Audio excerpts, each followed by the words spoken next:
What up, Ring Crew Army, and welcome back to a brand new episode of the Square Circle Podcast. I am your host, Marie Shadows, and on this episode of the Square Circle Podcast, we will be going over in full New Japan Pro Wrestling's Sakura Genesis 2021 card, which was a wonderful show from start to finish. We have a lot of surprises, a lot of highlights, and definitely all the matches are going to get a breakdown in this podcast episode, along with backstage comments. You guys will also be getting this episode broken down into individual matches because I do not know how long it's going to run over the time limit that I want to impose on this episode.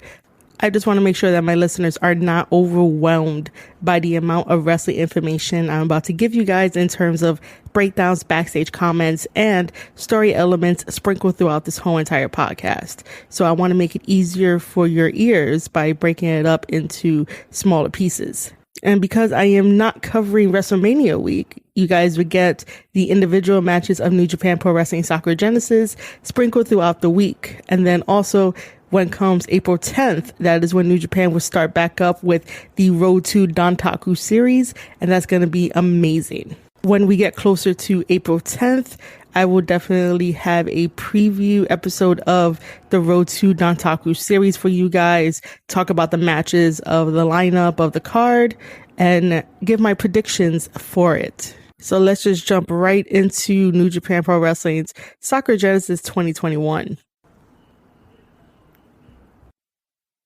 Hiromu opens up the Sakura Genesis show by running to the ring, all smiles, all happy. And the fans are definitely shocked to see him there. We're all shocked to see him there. And he gets into the ring and lets the audience know that he is not currently able to compete just yet. He is healing quite well, but he mentioned that he will be on commentary to talk about the whole entire card, which was really cool. And then he ran down the match card and gave a really nice hype to Sakura Genesis, gave a really nice to the show because it was definitely very much needed. And it was great to see Hiromu on New Japan World and on my computer screen. He is a very wonderful talent, and I can't wait to see him back in the ring. After Hiromu did a wonderful job hyping up the crowd and hyping up the show, he joins the Japanese commentary, and then we get the opening contest, which is a 6-man tag. We have members of Suzuki-gun, Douki teaming up with Zack Sabre Jr. and Taichi, taking on Bullet Club members, the Gorillas of Destiny, Tama Tonga Loa with Jado. So how did we get here to this 6-man tag? As you guys know, back in February 10th, 2021, it was the beginning of night 1 of the new beginning, and Taichi and Zack Sabre Jr. had challenged the Gorillas of Destiny, Tama Tonga Loa for their IWGP Heavyweight Tag Team Championships. And the team of Zack Sabre Jr. and Taichi lost. Well, got disqualified because Taichi finally got his hands on the iron fingers that Tama Tonga held hostage, and the referee called for disqualification. The fingers were also used on him as well, and that was Taichi's fault. Taichi allowed the Iron Fingers to take control of him and allowed the disqualification to happen. Thus, the Gorillas of Destiny are still our champions from that time all the way to now. And then we had the New Japan Cup, which allowed Zack Sabre Jr. to be in that tournament. And he almost made it to the finals, but Will Ospreay stopped that dream from Zack Sabre Jr. and Zack Sabre Jr. lost in the New Japan Cup. Then Taichi reunited with him, and they said that they will once again focus on being a tag team and trying to take the IWGP Heavyweight Tag Team Championships off of G.o.D, that they deserve another title shot. Now, on the previous podcast episodes, I had mentioned that it felt like Zack Sabre Jr. was still floating around in limbo and didn't know exactly what he wanted to do, and the same thing for Taichi, and I still believe that. I still think that Zack Sabre Jr. does not know exactly what he wants to accomplish in New Japan Pro Wrestling. He is still one of the best British wrestlers there, and definitely hold for hold, technically sound. There is a lot of respect that I give him, but in terms of character development and story wise, what does he really want to do? I wonder if he ever asks himself that. Like, what exactly does he want to accomplish? Does he really want to take the tag belts off of G.o.D with his tag partner Taichi? Taichi is a very good wrestler, and I've seen that he can definitely go in the ring. And he's definitely a guy that I would deem as a company man of New Japan Pro Wrestling that would definitely put on one hell of a match. He is similar to Yoshihashi in that mindset of, if they're in a match, they're going to give it their all, and they're going to give the fans 100%. And you could always count on them for doing something like that. But if we're really going to be talking about the tag team of Zack Sabre Jr. and Taichi, I honestly think that Zack Sabre Jr. needs to ask himself, does he really want to continue being in a tag team relationship with Taichi?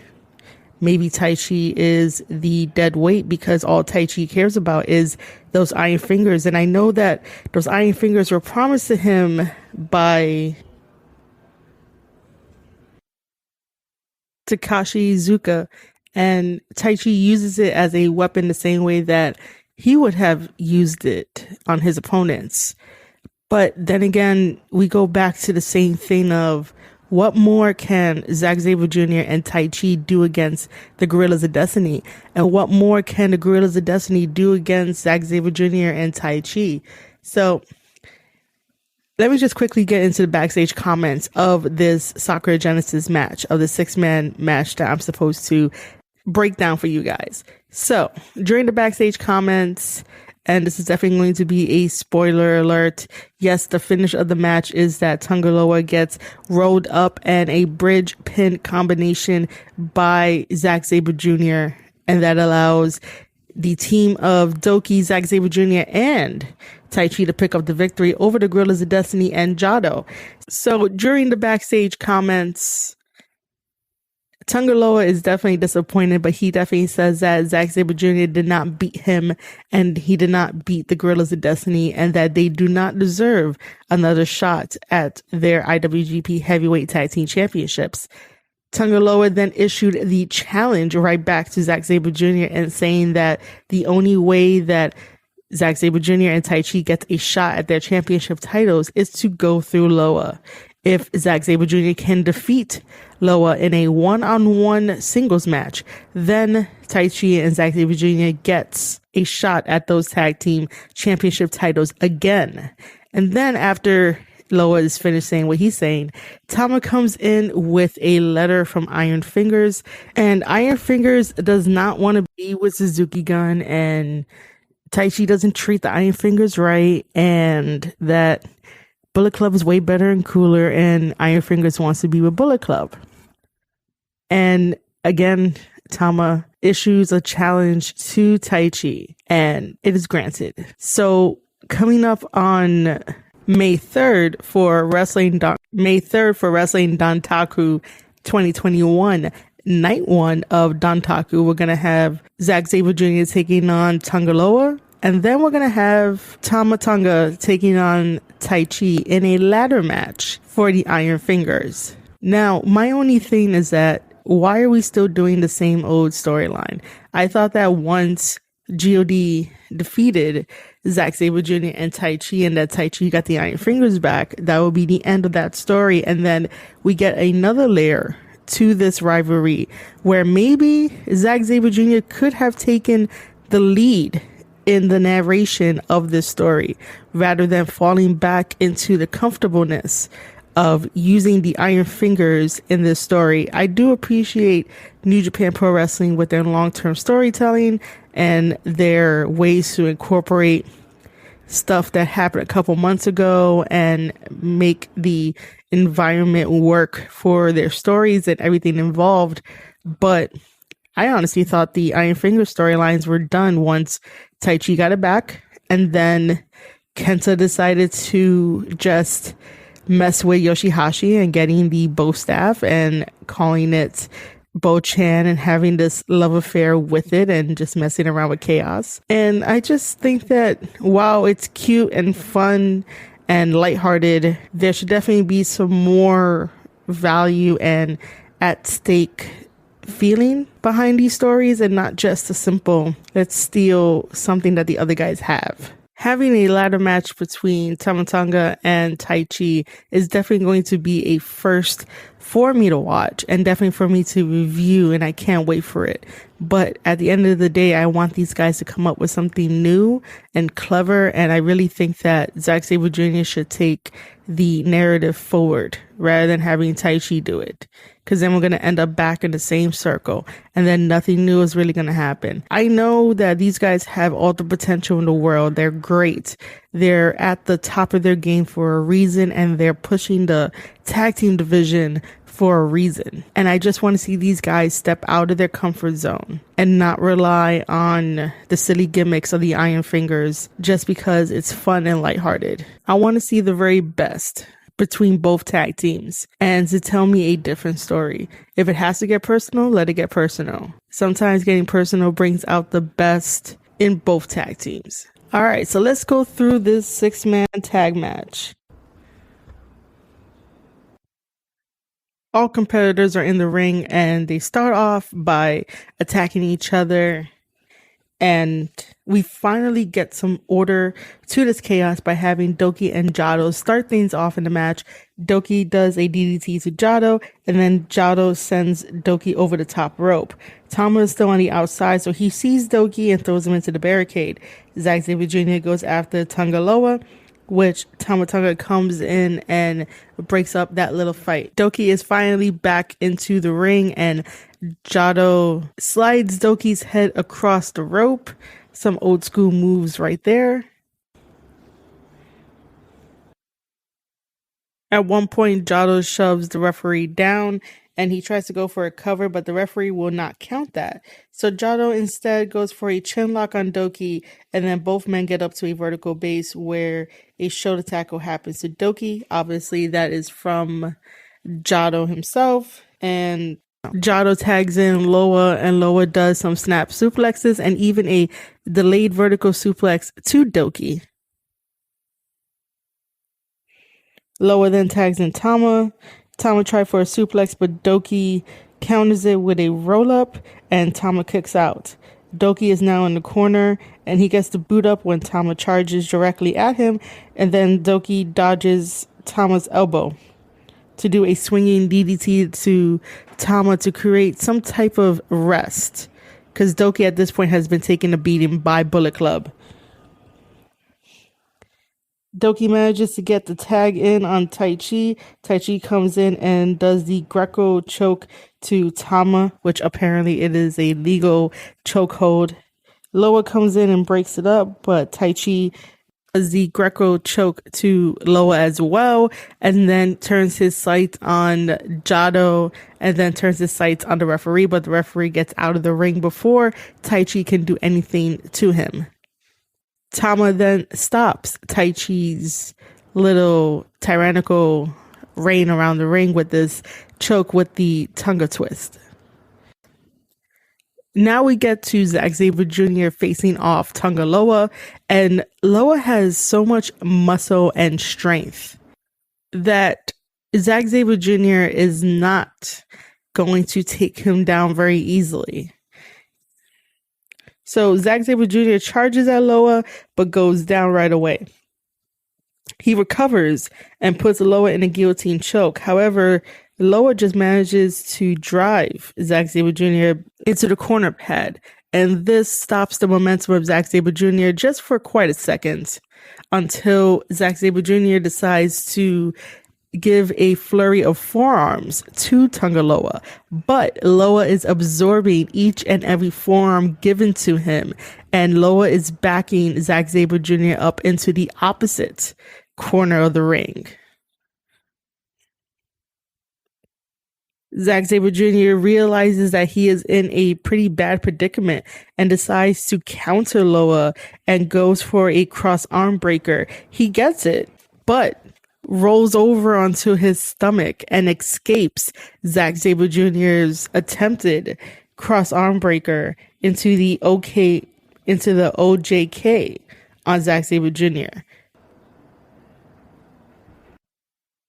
Douki then comes in to break up the submission move that Loa has on Zack Sabre Jr.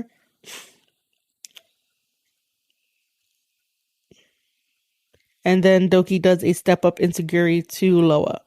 Jado distracts the referee by bringing in the kendo stick. Tama uses the iron fingers on Douki and tries to use it on Taichi. Taichi sees this and kicks Tama, and then Taichi uses the iron fingers on Jado. Loa then hits Taichi. Zack Sabre Jr. comes in with a pin bridge combination to Loa to pick up the 1, 2, 3. And the team of Suzuki Gun, Douki, Zack Sabre Jr., and Taichi win this match. And that is when they declare themselves the rightful team to challenge G.o.D for their IWGP Heavyweight Tag Team Championships. Now, the finish is the only thing that didn't sit very well with me because it felt flat. There was like no urgency heading towards the ending of the match. And it felt really off.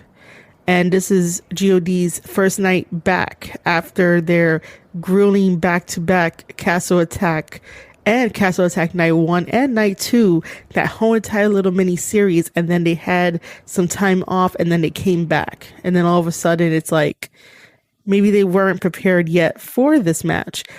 But let's just continue to go on this journey with G.o.D and also with Taichi and Zack Sabre Jr. to see what happens down the line and to see if Zack Sabre Jr. and Taichi can dethrone the Gorillas of Destiny. I honestly do not want Zack Sabre Jr. and Taichi to dethrone the Gorillas of Destiny. I'm waiting for another team to emerge so that way they can face the Gorillas of Destiny and we could get some new matchups, some new stories. This story between G.o.D and Dangerous Techers, which I probably should keep calling them that rather than by their names, with the Iron Fingers involved, is not really new. I hope that it gets better in the weeks leading up to their match at Wrestling Dontaku Night 1 on May 3rd. So I hope so, even though those are singles matches. But that is the end of the 6-man tag match. What did you guys think of it? Leave me your comments via anchor.fm/Square Circle Podcast via a voice message, and also at me on Twitter at Marie_Shadows to keep the New Japan Pro Wrestling Sakura Genesis 2021 conversation going.